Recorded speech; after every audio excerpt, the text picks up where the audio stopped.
Ya, Assalamualaikum warahmatullahi wabarakatuh. Perkenalkan, nama saya Nuriska Aristiaji dengan NIM 22020019. Di sini saya akan mempresentasikan apa itu wirausaha dan impian, mata kuliah kewirausahaan yang dimana mata kuliah tersebut diampu oleh Bapak Fakih Fathur-Rasyaq MT. Langsung saja. Menurut Ramdan, kita adalah realita di masa kini, sejarah di masa lalu, dan di masa depan. Kita bukanlah siapa-siapa tanpa mimpi-mimpi. Kemudian ada lagi dari Walt Disney, masa depan hanyalah milik orang-orang yang percaya akan keindahan mimpi mereka. If you can dream it, you can dream it. Nah, kemana nih teman-teman setelah kuliah? Mungkin ada yang tujuannya mau menikah, ada yang lanjut kuliah lagi, ada yang kerja. Jadi di situ ada kebimbangan dalam masing-masing diri kita sendiri. Kemudian berikut ini adalah beberapa motivasi yang bisa diberikan kepada mahasiswa mengenai impian. Motivasi untuk meraih impian. Dalam meraih impian itu dibutuhkan motivasi untuk sebagai semangat dalam diri kita untuk meraih impian tersebut. Kemudian balik lagi, impian merupakan sumber dari motivasi tersebut. Kemudian impian menciptakan energi besar untuk berprestasi, di mana impian tersebut itu mengacu kita untuk menjadikan semangat atau energi untuk kita meraih impian kita masing-masing. Kemudian impian menjadikan kehidupan manusia lebih mudah di kehidupan sendiri. Nah, impian itu harus smart, dimana S itu artinya spesifik. Jadi impian tersebut harus jelas mengenai apa yang Anda inginkan. Kemudian M itu measurable, impian Anda itu harus dapat diraih. Kemudian ada R itu realistis atau realistik, impian Anda harus masuk akal, di mana impian tersebut itu harus dapat dicapai. Kemudian yang terakhir itu T, time bound.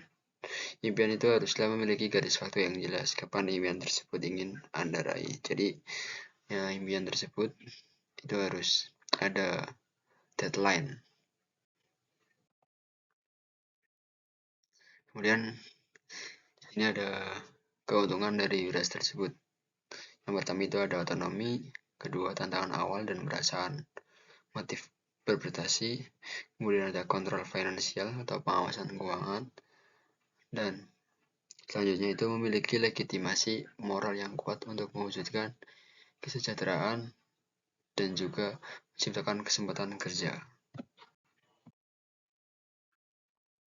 Nah, kemudian di sini ada kerugian dari kewirausahaan. Yang pertama itu ada pengorbanan personal, di mana kerugian tersebut itu ada yang harus dikorbankan menurut personal atau diri masing-masing, beban tanggung jawab, dan juga kecilnya margin keuntungan dan kemungkinan gagal. Selanjutnya ada jenis-jenis dari wirausaha. Yang pertama itu wirausaha muda atau pengusaha muda. Kemudian yang kedua ada wirausaha perempuan, di mana wirausaha tersebut itu terdiri dari perempuan. Kemudian yang ketiga wirausaha minoritas, di mana wirausaha tersebut itu kurang dari mayoritas. Kemudian ada wirausaha imigran atau dari luar dari daerah tersebut. Kemudian ada wirausaha paruh waktu, ada wirausaha rumah tangga atau UMKM. Kemudian 7 usaha keluarga. Yang 8 wirausaha korban PHK, di mana korban PHK tersebut itu berhenti dari pekerjaannya sebelumnya. Selanjutnya ada tipe-tipe wirausaha. Yang pertama itu entrepreneur, adalah orang yang mampu mengolah sumber daya yang ada menjadi suatu produk yang mempunyai nilai atau mencari keuntungan dari peluang yang belum digarap atau dibuat oleh orang lain. Kemudian Selanjutnya ada entrepreneurship. Mereka yang menciptakan ide baru dan mengembangkannya menjadi proyek yang sukses di dalam tempat mereka bekerja. Yang ketiga ada technopreneur, adalah integrasi antara teknologi dan juga skill atau kemampuan dari entrepreneurship sendiri. Kemudian selanjutnya ada langkah-langkah untuk memulai berusaha. 1. Pilih bidang usaha yang Anda minati dan memiliki hasrat dan pengetahuan di dalamnya, di mana dalam pemilihan tersebut itu ada passion atau tujuan dari kemampuan diri Anda sendiri. Yang kedua, perluas dan perbanyak jaringan bisnis dan pertemanan. Dalam memulai usaha itu diusahakan memiliki relasi yang luas dan juga teman-teman yang punya jaringan bisnis yang banyak. Ketiga, pilihlah keunikan dan nilai unggul dalam produk atau jasa Anda agar produk Anda itu dinotis atau mudah diingat dari konsumen atau konsumer produk tersebut. Yang keempat, jaga kredibilitas dan brand image, di mana produk Anda itu sesuai dengan kualitas yang Anda miliki. Yang kelima, berhemat dalam operasional secara terencana, serta sisihkan uang untuk modal kerja dan penambahan investasi alat-alat produksi atau jasa. Selanjutnya ada karakter wirausaha sukses. Yang pertama, berprestasi tinggi, berani mengambil risiko, pemecahan masalah atau problem solving, mencari status, tingkat energi tinggi, percaya diri yang tinggi, tingkatan emosi, dan juga kepuasan pribadi. Faktor yang menyebabkan kegagalan wirausaha: 1. Tidak kompeten dalam manajerial. 2. Kurang dapat mengendalikan keuangan, di mana cash flow dan income itu selisih. 3. Gagal dalam perencanaan. 4. Kurangnya pengawasan peralatan. Yang 5. Sikap yang kurang sungguh-sungguh dalam berusaha. Selanjutnya, menentukan peluang usaha. Apakah yang menjadi kebutuhan masyarakat atau kebanyakan anggota masyarakat saat ini atau di masa yang akan datang itu menjadikan peluang dalam memulai usaha ke depannya. Pendekatan peluang usaha itu ada dua. Yang pertama, pendekatan inside out atau memenuhi kebutuhan, atau pendekatan outside in, menciptakan kebutuhan.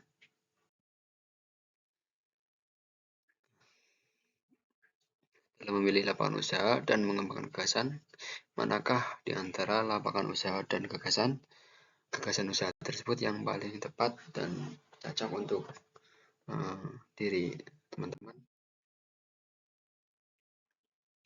Selanjutnya ada struktural kualitas manusia, di mana ada kebutuhan manusia, selanjutnya aktivitas yang dilakukan, kemudian input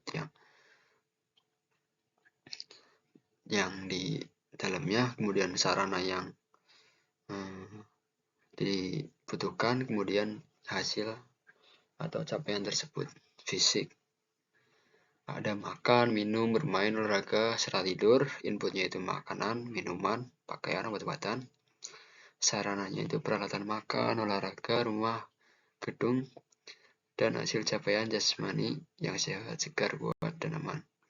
Kemudian ada mental rasional, psikologi atau sosial, psikologi personal, dan juga spiritual seperti berdoa, sholat, puasa, ziarah, dan lain sebagainya.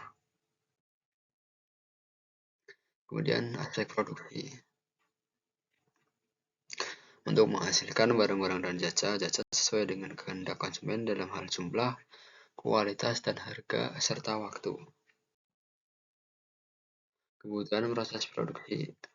Sebelum melaksanakan proses produksi, terlebih dahulu perlu dirancang kebutuhan, sarana, dan prasarana yang akan digunakan dalam menghasilkan produk tersebut. Kemudian, untuk menghasilkan produk tersebut yang berkualitas, itu ada 4. pertama kualitasnya baik, kemudian mudah diperoleh, dan juga mudah diolah, kemudian harga yang relatif murah tetapi tidak mengurangi kualitas produk tersebut. Kemudian selanjutnya ada karakteristik tenaga kerja. Yang pertama itu tenaga kerja tetap, di mana tersebut ada kontrak ataupun tidak berpindah-pindah. Kemudian tenaga kerja tidak tetap, di mana kerja tersebut itu hanya singgah atau hanya dikontrak beberapa bulan atau beberapa tahun. Kemudian tenaga kerja borongan, di mana tenaga kerja tersebut itu